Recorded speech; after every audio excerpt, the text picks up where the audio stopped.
ఆ బాబు చాలా డిఫరెంట్‌గా ఉన్నాడు. అంతా ఏందో ఏందో చేస్తున్నాడు. నాకైతే ఎట్లనో అనిపిస్తది ఆ బాబుని చూస్తే. వాడితోటి ఆడకురా అంటే వీడు వింటలేడు. ఎక్కడ వాడు చేసేటియన్నీ వీడు నేర్చుకుంటాడో ఏందో అని అనిపిస్తాంది. వద్దు వెళ్ళనీయకని చెప్తే నువ్వు వినవు. పోనీలేవే ఆడుకోనీతి అని అంటావు. ఇక ఆడుకోవాలనిపిస్తే పార్క్‌కెళ్ళి ఆడుకో. లేదంటే ఇంట్లోనే ఏదో ఒకటి ఆడుకో. అంతేగాని వాడితో మాత్రం ఆడకు. ఆ బాబేంది అట్లున్నాడు? అంతెట్నో చేస్తాండు. మైండ్ సక్కగా పనిచేసేటట్టు లేదు. వాళ్ళ బాబుకి 5 ఇయర్స్ వచ్చినా ఇంకా మాటలొస్తలేవు. ఆమేమన్నా పట్టించుకుంటనా? ఏం పట్టించుకోదు. ఏ పని పట్టించుకోదు. ఆ పిల్లగాడిని కూర్చోబెట్టుకొని అదోటి ఇదోటి ముచ్చట చెప్పి 4 మాటలు మాట్లాడితే ఏమన్నా మాటలొస్తుండే. ఆమె చేయబట్టే వాళ్ళ కొడుక్కి మాటలొస్తలేవు. కొడుకుని పట్టించుకోదు. గాలికొదిలేసినట్టు వదిలేసింది. స్పెషల్ కిడ్స్ ఉన్న పేరెంట్స్ ఇలాంటివి ఎన్నో వింటూ ఉంటారు.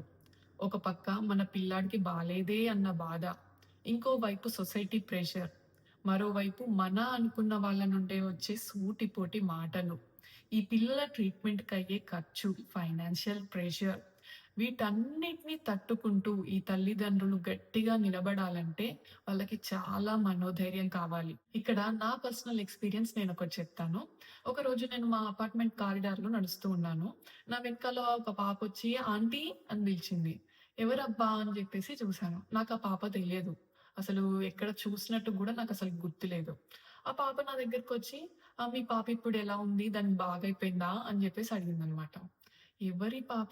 ఏంటిలా అడుగుతుంది? నాకేం అర్థం గాలేదు. ఎందుకురా అలా అడుగుతున్నావు? మా పాపకేమైంది? ఎందుకలా అడుగుతున్నావు? అని నేనడిగాను. అడిగితే అప్పుడు చెప్తుంది, మీ పాపకి బ్రెయిన్ ఖరాబయింది కదా! మా మమ్మీ చెప్పింది దానికి కొంచెం అని అంటుంది. నాకస్సలు ఎట్లయిపోయిందంటే లోపలేదో పిసికేస్తున్నట్టు అయిపోయిందనమాట. చాలా అనిపిచ్చింది. బట్ ఏం చెప్పాలి ఆ పాపకి నేను సమాధానం అలా మాట్లాడినప్పుడు? ఆ పాప తప్పు గూడా ఏం లేదు. వాళ్ళ పేరెంట్స్ తనకలా జెప్పారు కాబట్టి ఆ పాప అలా జెప్తుంది. ఇక్కడ నేను రిక్వెస్ట్ చేసేదేంటంటే అందరిని, చాలా మందికి ఆటిజం అంటే ఏంటో ఫస్ట్ తెలియదు. సో, తెలియకుండా వాళ్ళు ఏదో ఊహించేసుకొని వాళ్ళ పిల్లలకి ఏదేదో జెప్తూ ఉంటారు. ఫస్ట్ యాస్ ఎ పేరెంట్స్‌గా మీరు ఎడ్యుకేట్ అవ్వండి. మీరు ఎడ్యుకేట్ అయ్యి మీ పిల్లలకి చెప్పండి.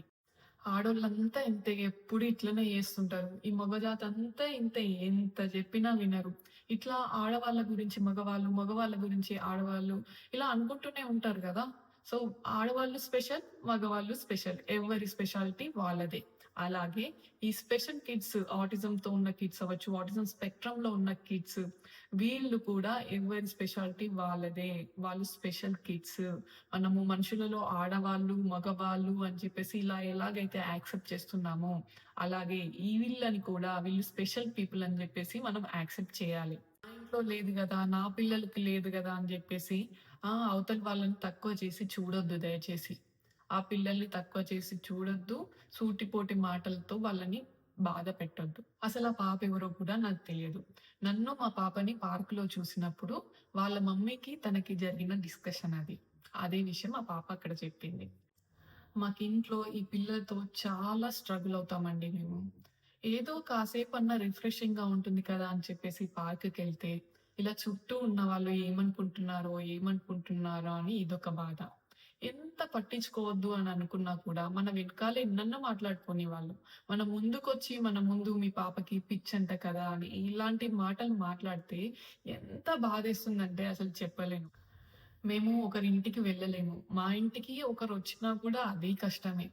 సో, ఈ పిల్లలకి ఎప్పుడూ ఒక డైట్ అనేది ఫాలో అవ్వాలి. కొన్ని మెడిసిన్స్ అనేవి వాడాలి. అండ్ వీళ్ళకి కొన్ని బిహేవియర్ ఇష్యూస్ ఉంటాయి. ఆ ఇష్యూస్‌ని డీల్ చేస్తూ ఉండాలి. కొంతమంది పిల్లలకి స్లీపింగ్ ఇష్యూస్ ఉంటాయి. కొంతమందికి అగ్రెషన్ ప్రాబ్లమ్స్ ఉంటాయి. వీటన్నిటిని మేనేజ్ చేయాలి. అండ్ ఇంకొకరింటికెళ్ళినప్పుడు డైట్ మెయింటైన్ చేయడం అనేది చాలా చాలా కష్టం. అవతల ఇంకొక కిడ్ తింటుంటే మన కిడ్స్ కూడా అడుగుతారు నేను గూడా తింటాను అని జెప్పి. మనం అవాయిడ్ చేయలేము. సో, ఆ ఫుడ్ పెడితే వీళ్ళకి మళ్ళీ బిహేవియర్ ఇష్యూస్ అనేవి స్టార్ట్ అయిపోతాయి. సో, కంట్రోల్ చేయడం అనేది చాలా కష్టంగా ఉంటుంది. అండ్ మన కిడ్స్‌కున్న బిహేవియర్ ఇష్యూస్ వల్ల అవతల వాళ్ళ కిడ్స్‌ని ఎక్కడ హర్ట్ చేస్తారో అని అదొక టెన్షన్ ఉంటుంది లోపల. ఎవరినైనా ఇంటికి పిలిచినప్పుడు 4 రకాల వంటలు చేయాలి. కానీ ఈ పిల్లలతో ఆ పనంతా చేయడం చాలా కష్టం. నేనైతే చాలా సార్లు వంట చేస్తూ సగంలో ఆపేసి మా కిడ్ వెంట పరుగులు పెట్టాననమాట. సో, ఇలాంటివి చాలానే జరుగుతూ ఉంటాయి. సో, మనం ఎందుకు ఎక్కువ వంటలు చేయలేకపోతున్నాం? ఎందుకు కొన్ని ఐటెమ్స్‌తో అడ్జస్ట్ చేయాల్సొస్తుంది? ఈ విషయాలన్నీ గూడా అవతల వాళ్ళకి అర్థం కావు. స్పెషల్ కిడ్స్ ఉన్న పేరెంట్స్‌ని వేరే వాళ్ళు చాలా మిస్‌అండర్‌స్టాండ్ చేసుకుంటారండి. ఎందుకంటే, ఈ పేరెంట్స్ ఎప్పుడైనా గూడా పిల్లల బిహేవియర్‌ని మైండ్‌లో పెట్టుకొని, వాళ్ళ ఇష్యూస్ అన్నీ మైండ్‌లో పెట్టుకొని ఏదైనా కూడా చేస్తూ ఉంటారు. ఏ పనైనా కూడా. అవన్నీ అవతల వాళ్ళకి అర్థం గాదు చూసే వాళ్ళకి.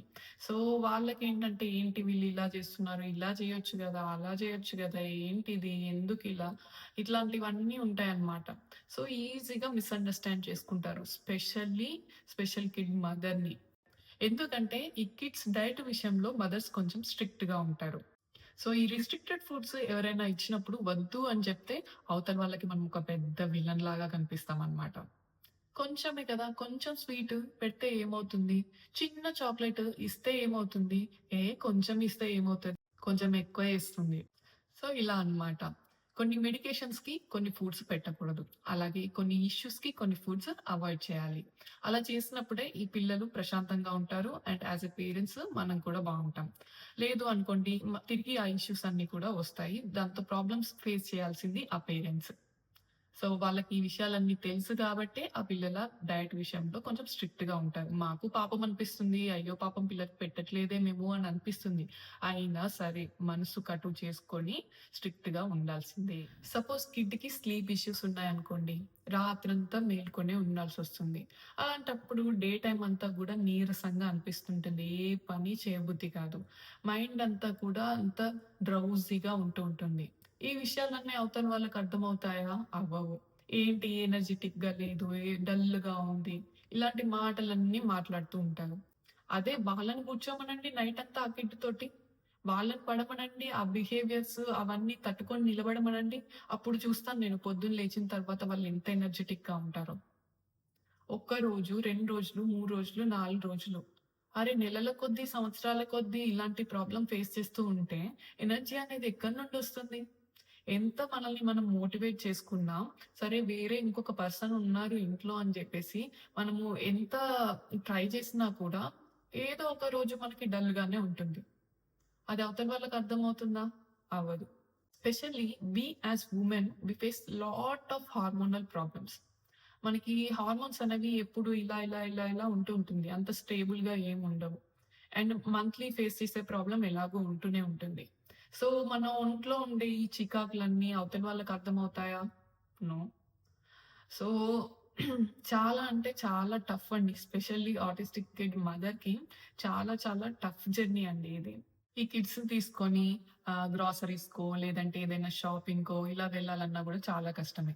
ఒక చోట ఉండరు వీళ్ళు. అటు ఇటు పరిగెడుతూ ఉంటారు. వాళ్ళ ఎనకాల పరిగెట్టడమే సరిపోతుంది. సో, షాపింగ్ చేయాలంటే కూడా చాలా కష్టం ఈ పిల్లలతోటి. ఇంకా ట్రావెలింగ్ విషయానికొస్తే అదొక పెద్ద యజ్ఞం అనే చెప్పొచ్చు. సో, ట్రావెలింగ్ చేయాల్సొస్తే ముందే చాలా ప్రిపేర్డ్‌గా ఉండాలనమాట. వాళ్ళ ఫుడ్ విషయం అవ్వచ్చు, వాళ్ళ క్లోత్స్, వాళ్ళ సెన్సరీ టాయ్స్ అవ్వచ్చు, వాళ్ళ నీడ్స్ అన్నీ ఫుల్‌ఫిల్ చేసే విధంగా చాలా ప్రిపేర్డ్‌గా ఉండాలి. అంతటితో సరిపోదు.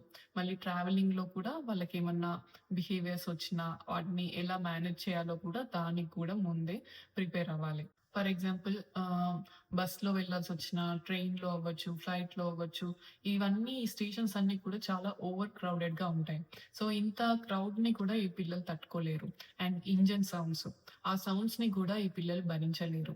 సో, వీటన్నిటి వల్ల వాళ్ళకి బిహేవియర్ ఇష్యూస్ అనేవి వస్తాయి. సో, బిహేవియర్ ఇష్యూస్ వచ్చినప్పుడు, ఇంత క్రౌడ్‌లో వచ్చినప్పుడు వాళ్ళని మేనేజ్ చేయడం అనేది చాలా కష్టం. అండ్ అందరూ గూడా మనల్నే జూస్తుంటారు ఈ కిడ్ చేసే బిహేవియర్స్‌కి. సో, అవతల వాళ్ళని ఎంత పట్టించుకోవద్దనుకున్నా కూడా మనకి చాలా ఆక్వర్డ్‌గా ఉంటుంది అలాంటి సిట్యుయేషన్స్‌లో. నేనిప్పుడు సొసైటీ గురించి, మా చుట్టూ ఉండే మనుషుల గురించి, అండ్ మేము ఈ సొసైటీలో ఫేస్ చేస్తున్న ప్రాబ్లమ్స్ గురించి, ఇలా కొన్ని విషయాల గురించి మాత్రమే మీ ముందు పెట్టే ప్రయత్నం చేశాను. ఇలాంటివి మన నిజ జీవితంలో ఎన్నెన్నో జరుగుతూ ఉంటాయి. ఇవైనా ఎందుకు చెప్పాలి? అసలు చెప్తే అర్థమవుతుందా? అంటే చాలా మందికి అసలు అర్థం కానే కాదు. అంటుంటారు గదా! ఏదైనా సరే అనుభవిస్తే తప్ప అర్థం కాదని. ఇది గూడా అర్థమవుతుంది అని జెప్పేసి నేనేం అనుకోవట్లేదు. ఈవెన్ ఆటిస్టిక్ కిడ్స్ పేరెంట్స్ కూడా వేరే ఒక ఫ్యామిలీ స్ట్రగుల్ ఇంకొక ఫ్యామిలీకి అర్థం కాదండి. ఎందుకంటే every kid is different. So, ఒకరి స్ట్రగుల్ వేరే ఉంటుంది. ఇంకొకరి స్ట్రగుల్ వేరే ఉంటుంది. ఎవరిది వాళ్ళకే తెలుస్తుంది తప్ప ఇంకొకరి స్ట్రగుల్ గురించి వాళ్ళకి అర్థం కాదు. సో, స్పెషల్ కిడ్స్ ఉన్న పేరెంట్స్‌కి కూడా అవతల ఫ్యామిలీ గురించి అర్థం కాదు. సో, అలాంటప్పుడు మనం నార్మల్ సొసైటీలో మన గురించి అర్థమవ్వాలి అని చెప్పేసి ఎక్స్‌పెక్ట్ చేయడం కూడా అత్యాశే అవుతుంది. సో, నేను మిమ్మల్ని అందరిని రిక్వెస్ట్ చేసేదేంటంటే స్పెషల్ కిడ్స్ గురించి, ఆటిజం గురించి మీకు అర్థం కాకపోయినా పర్వాలేదు.